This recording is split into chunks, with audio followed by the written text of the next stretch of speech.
إن هذا القرآن يهدي للتي هي أقوم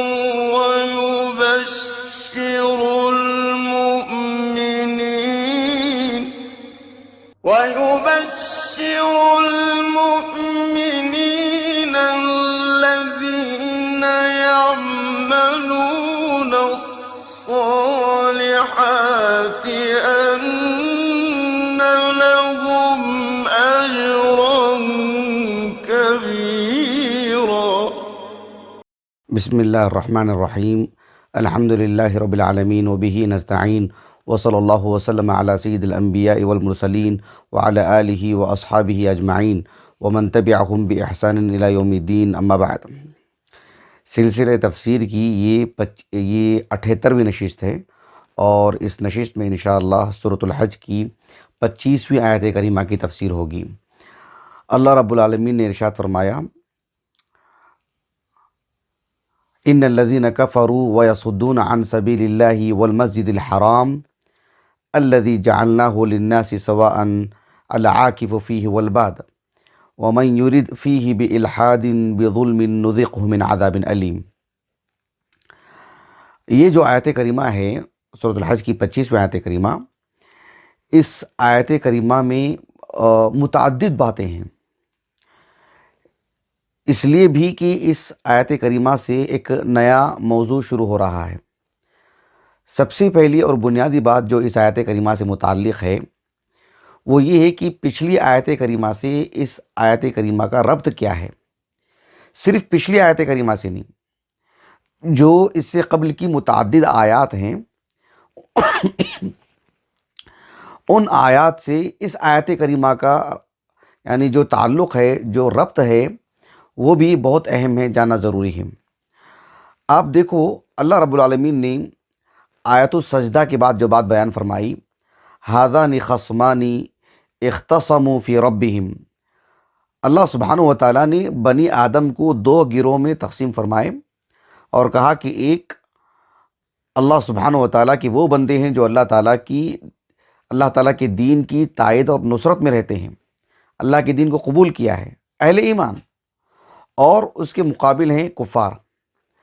اب ان دونوں سے متعلق اللہ سبحانہ و تعالیٰ نے جو قیامت کے دن اللہ تعالیٰ نے اہل ایمان کے لیے جنت رکھے ہیں، کافروں کے لیے جہنم رکھے ہیں، کس کس نوعیت کی سزا ہے، کچھ سزاؤں کا اللہ نے بیان فرمایا. اس کے بعد اہل ایمان کو جنت میں کیا نعمتیں ملیں گی، کچھ نعمتوں کا ذکر فرمایا. یہ 2 چیزیں ہو جانے کے بعد اس کے بعد اللہ سبحانہ و تعالیٰ نے جب کفار اور مومنین دونوں کی عاقبت کا ذکر فرمایا کہ ان کے لیے جہنم ہے کفار کو، اہل ایمان کے لیے جنت ہے. اب اس کی وجہ بیان کی گئی کہ اہل ایمان جنت گئے تو کیوں گئے. کہا کہ وَہُدُوا إِلَى الطَّيِّبِ مِنَ الْقَوْلِ وَهُدُوا إِلَى صِرَاطِ اللَّهِ إِلَى صِرَاطِ الْحَمِيدِ. تو اہل ایمان جنت اس لیے گئے کہ وہ دنیا میں مسلمان تھے، اللہ کے دین کو قبول کیا، یعنی اس کی وجہ بتائی جا رہی ہے. اہل ایمان جنت اس لیے گئے ہیں کہ انہوں نے اللہ کے دین کو قبول کیا، اللہ کے دین پر عامل رہے، اللہ کے دین پر ثبات قدمی کا مظاہرہ کیا. ٹھیک ہے، تو کفار کو جب جہنم کی سزا سنائی گئی تو وہ ان کا کیا معاملہ تھا دنیا میں، اب اس کی بات بتائی جا رہی کہ ان الذین کفروا ویصدون عن سبیل اللہ. جس طرح سے اہل ایمان اللہ کے دین کو قبول کرنا ان کے جنت جانے کا ایک سبب بنا، تو کفار جب جہنم میں رہیں گے تو ان کے جہنم جانے کا سبب کیا، وہ یہ ہے کہ ان کا کفر اور اہل ایمان کو اللہ کے راستے سے روکنا. اب اس کی وجہ بتائی جا رہی کہ اہل جہنم کیوں جہنم گئے، ان کی جہنم جانے کی کیا وجہ ہے، کیا سبب ہے. تو اس سبب کو یہاں پر بیان کیا جا رہا ہے کہ ان الذین کفروا ویصدون عن سبیل اللہ والمسجد الحرام. یہ جو توجیہ جو کی ہے، جو ربط جو بتائے ہیں، وہ ابن عاشور رحمہ اللہ نے ان کی جو تفسیر ہے التحریر والتنویر، اس میں انہوں نے اس کو ذکر کیا ہے. اس آیت کریمہ سے متعلق دوسری اور بہت ہی اہم بات وہ یہ ہے کہ جب اس سورت کا جب ہم نے آغاز کیا تھا سورۃ الحج کا، یہ تو 78ویں نشست ہے.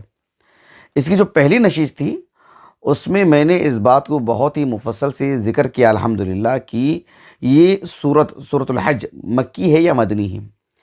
اس سلسلے میں بہت مطول گفتگو ہوئی، ماں حاصل کیا ہے آپ دوبارہ سن لیں، پہلی نشست میں جو میں نے تفصیلی باتیں کی ہیں، ویسے ہماری اہلیہ نے اس کا وہ حصہ جو اس صورت کا مکی ہونا یا مدنی ہونے کا جو مبحث ہے، اس کو الگ سے انہوں نے جو ہے مطلب کٹ کر کے ہمارے چینل میں ڈالے. میں تو دیکھا نہیں، انہوں نے ذکر کیا ہے اس کو. تو بہرحال تو آپ اس کو سنیں گے تو ساری باتیں سامنے آ جائیں گی. یہ صورت جو ہے نا مختلط ہے مکی آیات اور مدنی آیات سے، جیسے کہ ابن عطیہ اور دیگر اصحاب علم نے کہا. تو یہ مکی صورت بھی نہیں ہے مکمل طور پر، نہ ہی مدنی صورت ہے.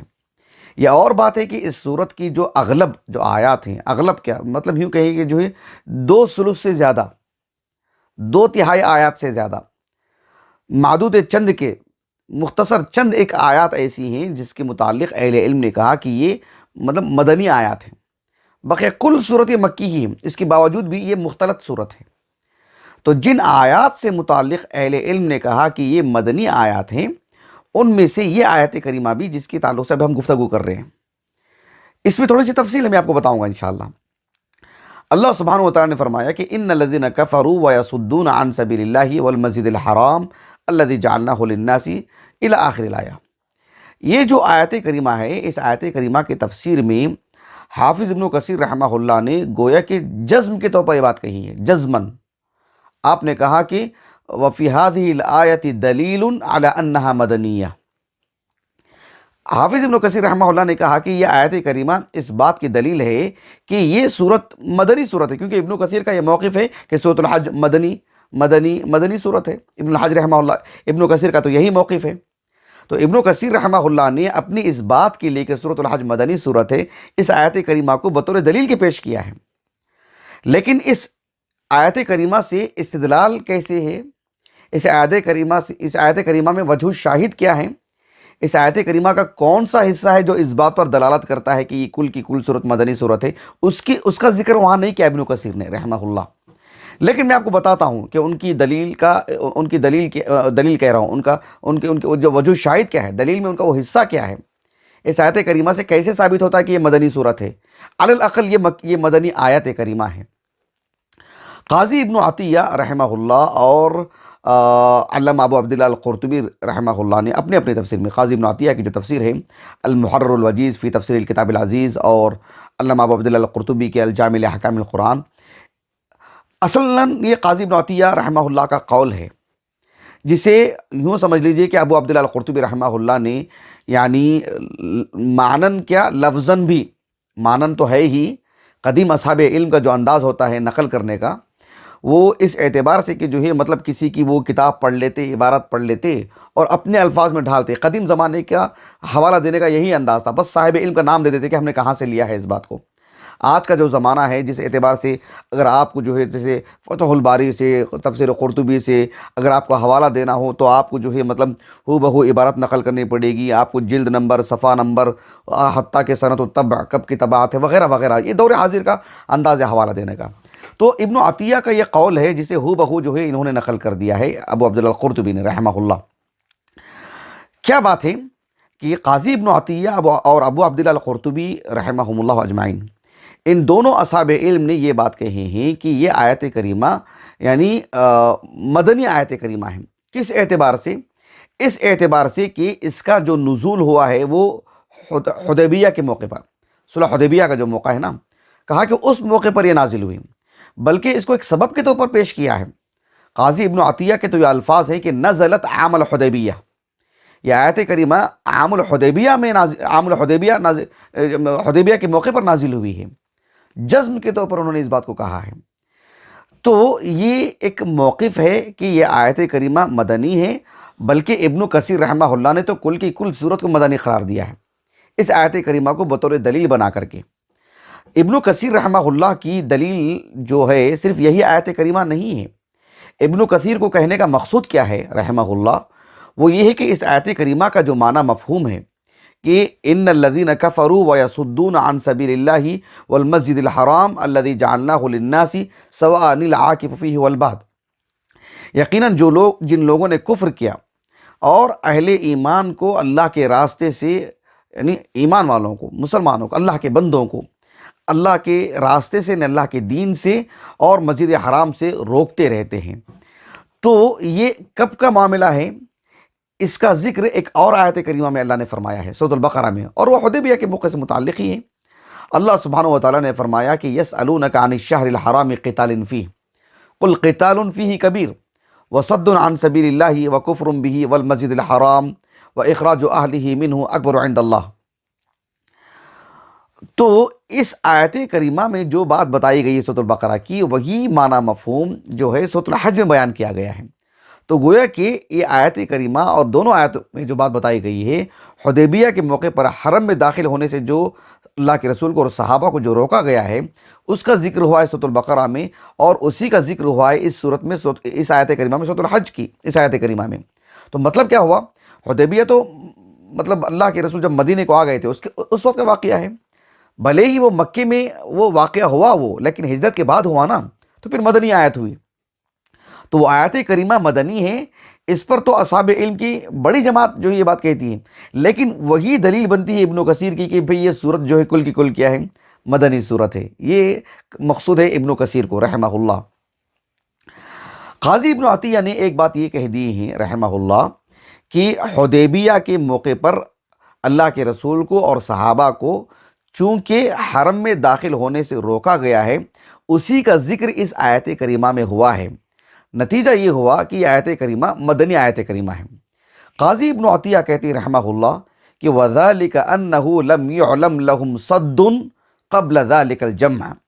حدیبیہ کے موقع پر جو اللہ کے رسول کو کفار نے روکا نہ اندر آنے کے لیے، اس سے قبل ہمیں پوری تاریخ میں یعنی پوری سیرت میں کہیں یہ بات نہیں ملتی ہے کہ صحابہ کے ایک جماعت کو کفار نے حرم میں آنے سے روکا ہو بطور جماعت کے۔ ان الذین کفروا ویصدون عن سبیل اللہ والمسجد الحرام، صحابہ کی ایک جماعت کی اگر بات کرتے ہیں تو کبھی بھی کفار سے یہ ثابت نہیں ہے کہ انہوں نے ایک جماعت کو آنے سے روکا ہو۔ تو اس میں چونکہ ایک جماعت کو آنے سے روکا گیا ہے، تو یہ حالانکہ ایک طرح کی ایسی بات ہے جو یعنی یہ جو تقید والی بات ہے نا، جو قید لگا رہے نا کہ جو ایک جماعت کو آنے سے روکنے سے، یہ کہیں سے بھی ثابت نہیں ہوتی ہے یہ بات اس آیت کریمہ کی اگر بات کرتے ہیں، سوائے اس کے کہ اگر سبب نزول معلوم ہو جائے، جبکہ سبب نزول سے متعلق کیا بات ہے میں آگے بتاؤں گا، لیکن یہ قاضی ابن عطیہ نے کہا کہ یہی اس کا سبب نزول ہے، حدیبیہ کے موقع پر یہ آیت کریمہ نازل ہوئی۔ یہ اور بات ہے کہ قاضی ابن عطیہ نے ایک اور بات بھی کہہ دی ہے۔ قاضی ابن عطیہ نے کہا کہ إِلَّا أَن يُرَادَ صَدُّهُمْ بِأَفْرَادِ النَّاسِ یا لِأَفْرَادِ النَّاسِ، اگر فرد کو روکنے کی بات آتی ہے، وہ تو مکہ میں بھی ہوا ہے، وہ تو جو ہے جب اللہ کے رسول کی نبوت کا جب آغاز تھا نا، اس وقت بھی کمزور اور غریب قسم کے صحابہ کو، افراد کو انہوں نے روکا ہے حرم میں آنے سے۔ حرم میں آنے سے مطلب ہے کہ اللہ کی عبادت کرنے کے لیے آنے سے، اللہ کے رسول کو بھی پر انہوں نے روک لگائی۔ اَرَأَيْتَ الَّذِي يَنْهَى عَبْدًا إِذَا صَلَّى، اللہ کے رسول کو بھی انہوں نے روکا ہے اللہ کی عبادت کرنے کے طور پر۔ تو قاضی ابن عطیہ نے کہا کہ اگر افراد کی بات کرتے ہیں تو گاہے بگاہے ایسے قصے ملے ہیں، لیکن بحیثیت ایک جماعت کو، مسلمانوں کی ایک جماعت کو، اللہ کے رسول اور صحابہ کی ایک بڑی جماعت کو روکنے کی بات پوری سیرت میں ہمیں نہیں ملتی ہے حدیبیہ سے پہلے۔ یہ بات قاضی ابن عطیہ نے کہی ہے رحمہ اللہ۔ گویا کہ قاضی ابن عطیہ اور ابو عبداللہ القرطبی اور ابن کثیر رحمہ اللہ نے تو یعنی اس سلسلے میں تو اپنے پوری صورت کو مدنی صورت قرار دیا ہے۔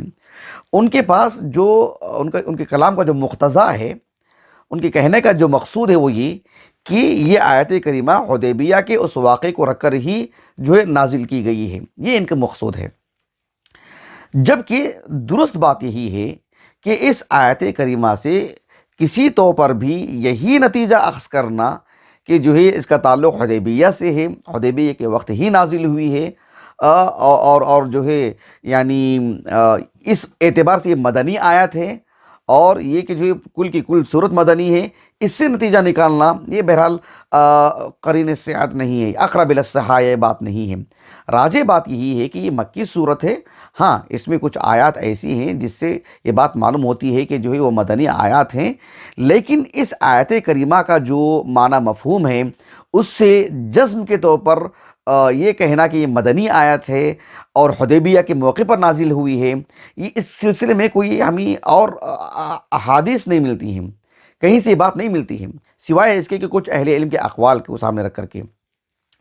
تو کہنے کا مقصود یہ ہے کہ یہ آیت کریمہ میں جو معنی مفہوم ہے یہ اس بات پر دلالت کرتا ہے کہ اس میں شمولیت ہے، مکی زندگی سے متعلق بھی گفتگو کی گئی ہے، مدنی زندگی سے متعلق بھی گفتگو کی گئی ہے، اس لیے کہ مکی کی زندگی میں بھی کفار نے، رؤسائے کفر نے اہل اسلام کو اللہ کی عبادت کے لیے روکتے آ رہے ہیں، صرف اس اعتبار سے نہیں کہ وہ اپنے گھر میں رہتے ہوئے مسلمان رہے، وہاں پر بھی انہوں نے جینے نہیں دیا، لیکن حرم میں آ کر کے اللہ کی عبادت کرنے کے لیے اللہ کے رسول کو بھی انہوں نے روکا۔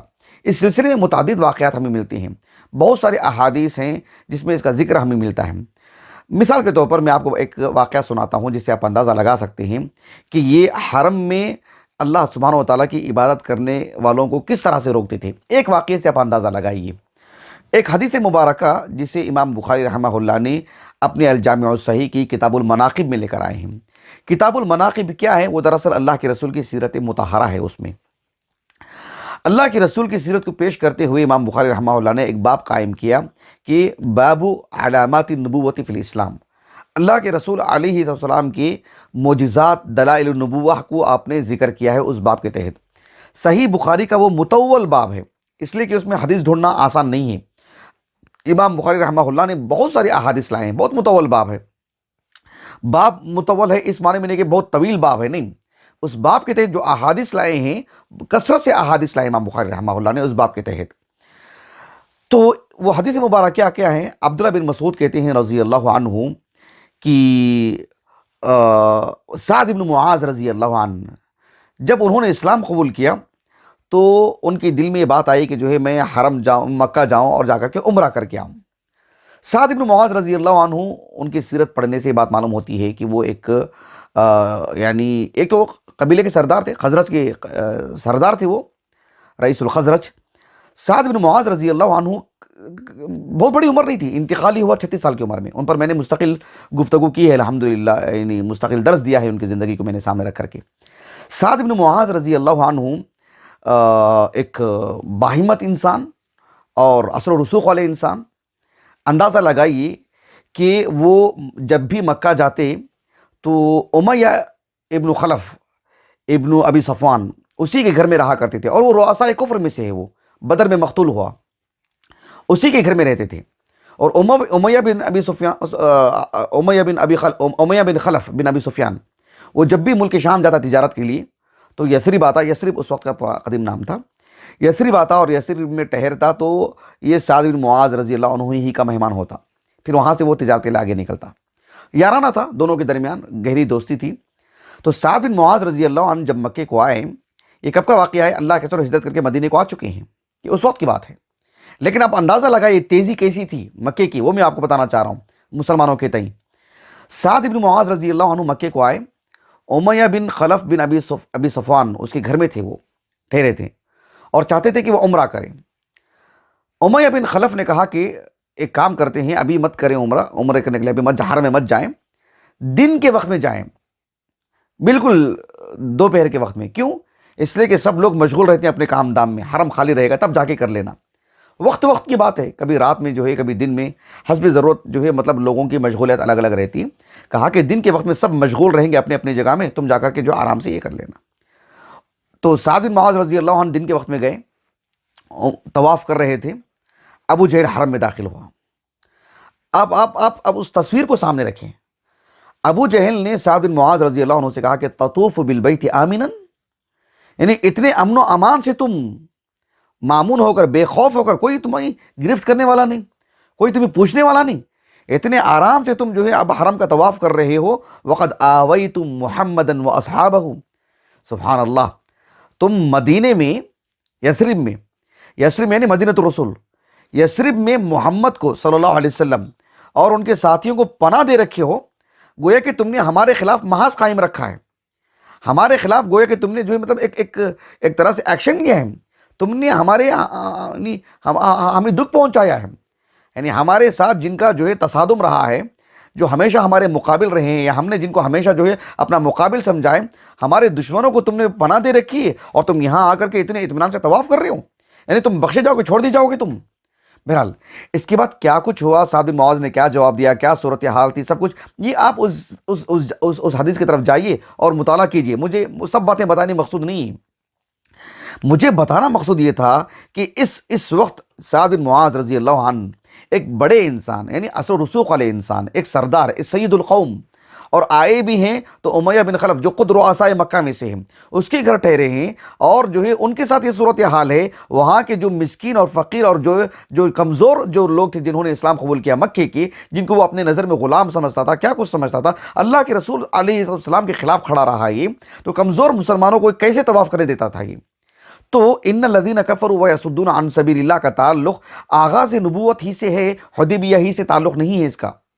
صرف حدیبیہ سے اس کو جو ہے مطلب مقید کر دینا یہ کسی طور پر بھی درست نہیں، دلائل اس کا ساتھ نہیں دیتے ہیں. حق یہی ہے کہ یہ جو ہے مطلب صدر المبعث جو قاضی ابن عطیہ کا لفظ ہے رحمہ اللہ، کہ آغاز نبوت ہی سے اس کا تعلق ہے. قاضی ابن عطیہ نے کہی اس بات کو، ابو عبداللہ القرطبی نے کہی اس بات کو کہ جو ہے آغاز نبوت ہی سے اس کا تعلق ہے. ہاں اس کی وسعت میں وہ بھی آ جاتا ہے حدیبیہ کا، اگر یہ مان لیا جائے کہ یہ آیت کریمہ کا نزول مدنی جو ہے مطلب حدیبیہ کے موقع پر ہوا ہو.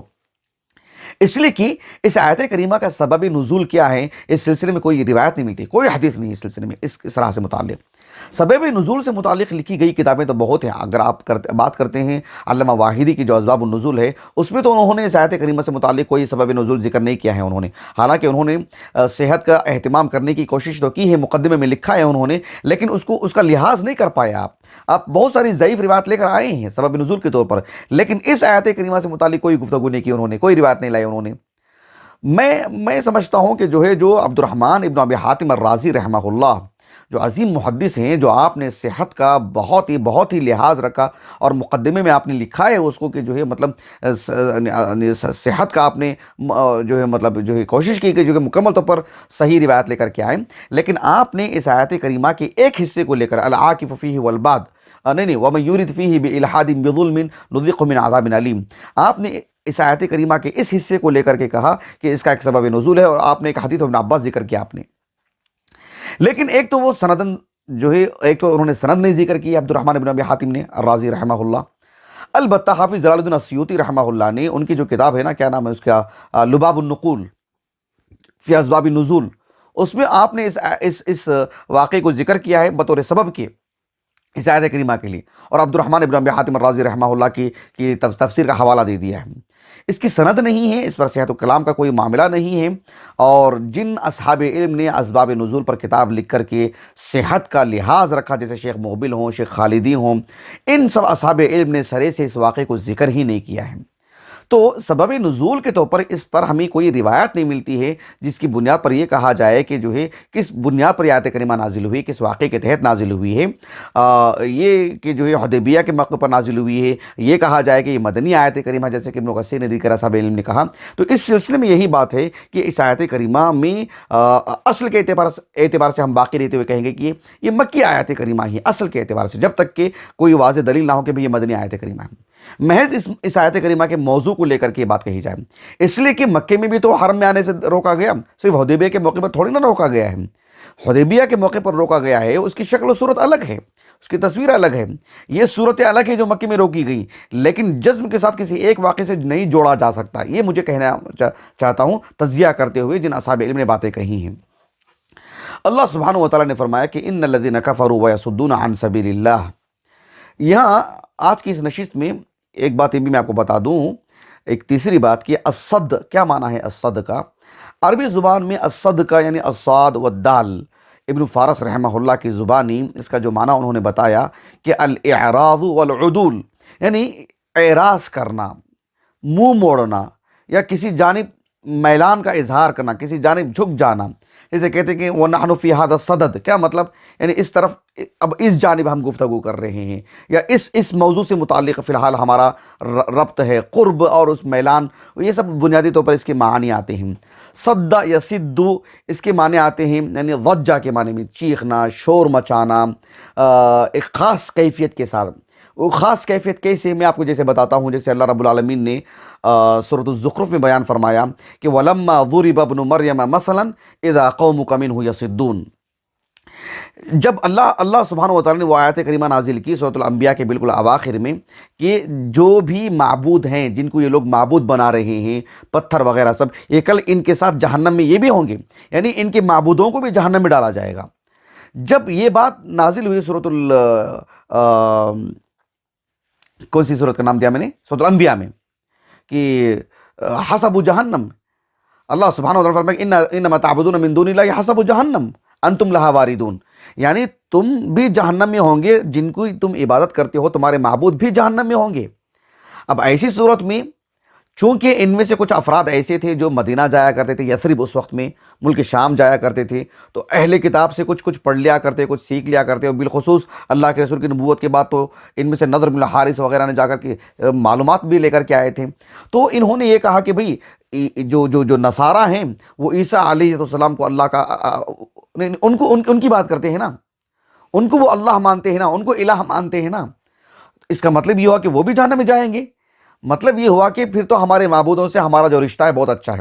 عیسیٰ علیہ السلام کو محمد تم تو اچھا مانتے ہو صلی اللہ علیہ وسلم، اللہ کے رسول پر گویا کہ الزامی جواب ہے ایک طرح سے، یعنی تم تو ان کو اللہ کا نبی مانتے ہو، نیک بندہ مانتے ہو، اللہ سے تم اچھے کلمات کا اظہار کرتے ہو، اگر تو پھر وہ بھی جہنم میں جائیں گے۔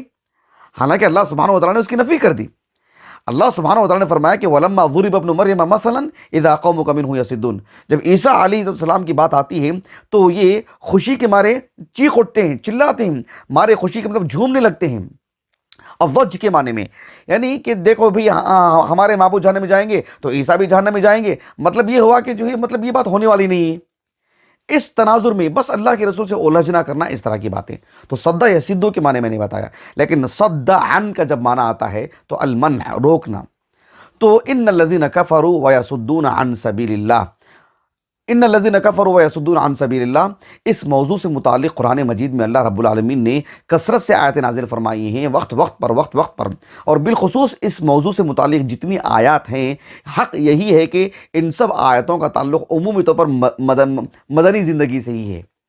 یعنی یہ جو آیت کریمہ ہے، یعنی میں بتا رہا ہوں کہ جو عام مفہوم کے اعتبار سے ابن کثیر نے جو بات کہی یا قاضی ابن عطیہ وغیرہ نے، بات حق ہے، درست ہے، لیکن جزم کے طور پر کہنے کے لیے ہمارے پاس کوئی ٹھوس دلیل نہیں ہے سوائے عموم کے، جبکہ اس آیت کریمہ کو ہم اس معنی میں لے سکتے ہیں کہ مدنی آیت ہوگی اور جو ہے مدینے سے متعلق اس پر گفتگو کی گئی ہے، لیکن قید کر دینا بس اس حد تک میں کہہ رہا ہوں، کیونکہ مکی کی زندگی میں بھی ایسا ہوا ہے، اور یہ صورت مکی صورت ہے، حالانکہ مدینے میں بھی ایسا ہوا ہے۔ مثلا اللہ سبحانہ و تعالیٰ نے سورۃ البقرہ میں بیان فرمایا کہ یسألونک عن الشہر الحرام قتال فیہ قل قتال فیہ کبیر وصد عن سبیل اللہ وکفر بہ والمسجد الحرام واخراج اہلہ منہ اکبر عند اللہ والفتنۃ اکبر من القتل، وہ آیت کریمہ ہے۔ آپ دیکھو سورۃ المائدہ کا بالکل جو آغاز ہے وہ بھی مدنی صورت ہے۔ اللہ تعالیٰ نے فرمایا یا ایھا الذین آمنوا لا تحلوا شعائر اللہ ولا الشہر الحرام ولا الہدی ولا القلائد ولا آمین البیت الحرام یبتغون فضلا من ربهم ورضوانا واذا حللتم فاصطادوا ولا یجرمنکم شنآن قوم ان صدوکم عن المسجد الحرام ان تعتدوا۔ وہاں پر بھی اللہ رب العالمین نے ان لوگوں کا، کفار کا، ان کا کفر اور جو ہے اللہ کے بندوں کو، اہل اسلام کو مسجد الحرام میں آنے سے روکنا، منع کرنا، اس کا ذکر فرمایا ہے۔ بھلے ہی یہاں ذکر کرنے کی نوعیت الگ ہے، وجہ الگ ہے، کچھ اور پس منظر میں یہ بات کہی گئی ہے، لیکن اس کا ذکر تو ہوا ہے اس آیت کریمہ میں۔ اللہ رب العالمین نے فرمایا سورۃ الفتح میں ہم الذین کفروا وصدوکم عن المسجد الحرام والہدی معکوفا ان یبلغ محلہ، وہاں پر بھی اللہ رب العالمین نے اس بات کو ذکر فرمایا۔ تو ان لوگوں کا کفر اور کفر کرنے کے ساتھ ساتھ یہ بھی کہ اہل اسلام کو مسجد حرم سے آنے سے مسجد حرام سے روکنا، یہ ایک مزید ان کا جو جرم ہے، مزید ان کا ایک گناہ ہے، ایک الگ سے ان کا ایک گناہ ہے جسے یہاں پر ذکر کیا گیا ہے۔ آج کی اس تفسیر سے متعلق ایک آخری بات یہ ہے کہ ان، یہ جو حرف المشبہ بالفعل ہے، اس کی جو خبر ہے، یعنی ان الذین کفروا، اس کی جو خبر ہے وہ خبر اس آیت کریمہ کا بالکل آخری حصہ ہے، جیسا کہ ابو اسحاق الزجاج اور شیخ شنقیطی نے خصوصی طور پر اس بات کو ذکر کیا ہے رحمہم اللہ اجمعین کہ ومن یرد فیہ بإلحاد بظلم نذقہ من عذاب علیم، یہ اس کی خبر ہے۔ بہرحال یہ کچھ باتیں تھیں اس آیت کریمہ سے متعلق۔ جیسے کہ میں نے شروع میں کہا کہ اس آیت کریمہ سے متعلق متعدد باتیں ہیں، ایک نشست میں ہم نہیں بیان کر سکتے، کچھ کر کے میں آپ کو دھیرے دھیرے بتاتا جاؤں گا انشاءاللہ۔ البتہ اتنی بات آپ ذہن میں رکھیں، جو ہماری تفسیر جو ہے پابندی سے سنتے آ رہے ہیں، یوں سمجھ لیجئے کہ کیا کہتے ہیں اس کو، ایک واجب یعنی ایک ہوم ورک کے طور پر، تاکہ آپ لوگ مستعد رہیں میرے بتانے سے قبل، کہ ان الذین کفروا، آپ دیکھو جب بات کفر کی گئی تو صیغہ ماضی میں ان الذین کفروا، جب الصد عن سبیل اللہ کی بات آئی، اللہ کے راستے سے یعنی اللہ کے دین کو قبول کرنے سے روک لگانا، اس کی بات آئی تو یعنی فعل الحال والمستقبل یعنی الفعل المضارع، ان الذین کفروا وصدوا عن سبیل اللہ نہیں کہا گیا، ان الذین کفروا ویصدون عن سبیل اللہ، کفر کو فعل ماضی میں اور الصد عن سبیل اللہ کو الفعل المضارع۔ تو اس میں کیا مطلب یعنی حکمتیں ہیں، کیا اس میں راز ہے، کیا بتانا مقصود ہے، اس سلسلے میں جو ہے مطلب قرآن مجید کی دیگر آیات، اصحاب علم کے جو اقوال ہیں مفسرین کی، وہ آپ دیکھ کر کے آئیں، انشاءاللہ میں جو ہے آگے کا بتاؤں گا، آگے کا جو حصہ ہے۔ ویسے اس آیت کریمہ میں کئی ایک پہلو ہیں جس پر گفتگو کی جائے گی انشاءاللہ۔ اللہ تعالیٰ سے دعا ہے کہ اللہ تعالیٰ ہماری اس نشست کو، ہمارے اساتذہ، ہمارے والدین، ہمارے کل معاونین، مشاہدین، ہمارے اہل خانہ کے لیے، میری اہلیہ کے لیے، ہمارے بچوں کے لیے، میرے لیے اللہ تعالیٰ ذخیر آخرت بنائے، ہمارے حسنات میں شمار فرمائے، ہمارے معاون خاص عمر ابن الیاس کو اللہ رب العالمین اجر عظیم سے نوازے۔ کیا وقت ہو رہا ہے ابھی؟ یعنی پونے دو ہو رہے ہیں، ہاں رات کے 1:45 بج رہے ہیں۔ الحمدللہ میں نے فون کیا ان کو اور یہ بر وقت آئے، جامعہ کے طالب علم ہیں فضیلت اول کے، ریکارڈنگ کر رہے ہیں۔ اللہ تعالیٰ جو ہے ان کو خوب اجر عطا فرمائے۔ سبحانک اللہم و بحمدک، اشہد ان لا الہ الا انت، استغفرک و اتوب الیک۔